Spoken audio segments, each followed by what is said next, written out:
Good morning. This is the Right Dose. This is Mike. I made a video a couple nights ago about abortion, discussing Roe v. Wade, and I realized that I lost a lot in that video because I just went over way too much info, I think without enough nuance, and I don't think I did a good job really talking about my own personal position and why. So I just wanted to take a couple minutes to do that now.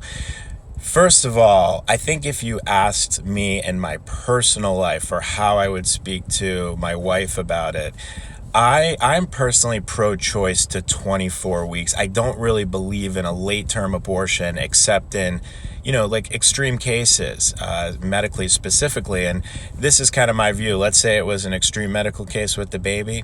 I feel like even if my wife and I were split on that, it should be her decision on that split because I do recognize that she has a lot more responsibility to that decision than myself.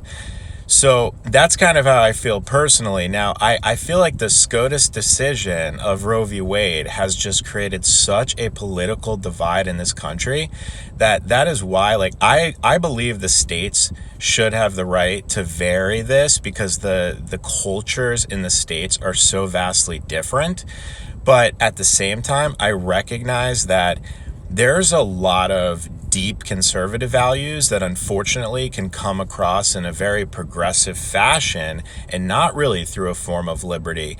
Even beyond the past, there are definitely people today who are being, at least in their personal view, felt like they don't have access as needed to what they want, even within the bounds of, maybe people's potential belief of liberty for that person, maybe even an early term abortion. But the thing is that if the Congress, in my view, or the people don't step in to make some type of constitutional amendment, I don't think one that just says that abortion should be left to the states is going to work.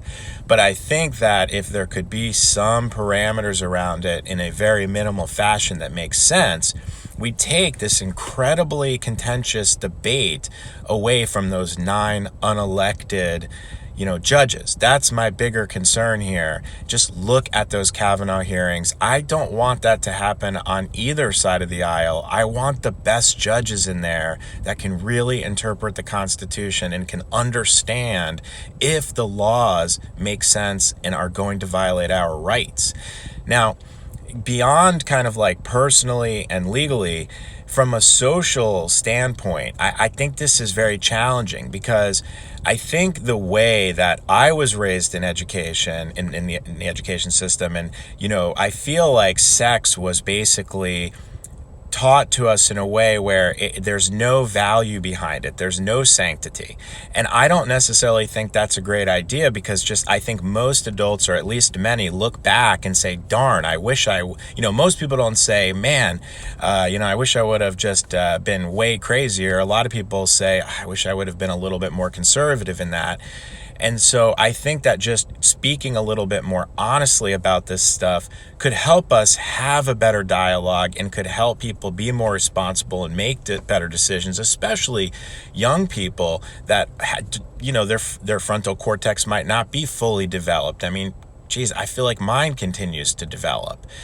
So this is a challenging topic, and I certainly respect people's opinion on it. But at the same time, I do feel we should speak more honestly. It's hard for me to imagine that if you had a family dog and that family dog was pregnant, you wouldn't feel differently about that dog losing its life than if the dog lost its life and wasn't pregnant, right? So even if you don't believe that the fetus is a life until it exits the body and is no longer physically attached to the mother, I mean, I can no longer reason that argument. And that's what I used to reason when I used to be a lefty. But now I just think that there is a life there, and we should be super respectful of that and understanding that that's going to be a future human that's going to help society potentially. I hope everybody has a wonderful day. Join the page. I keep saying page. It's not a page. Oh my God. You guys have a good one.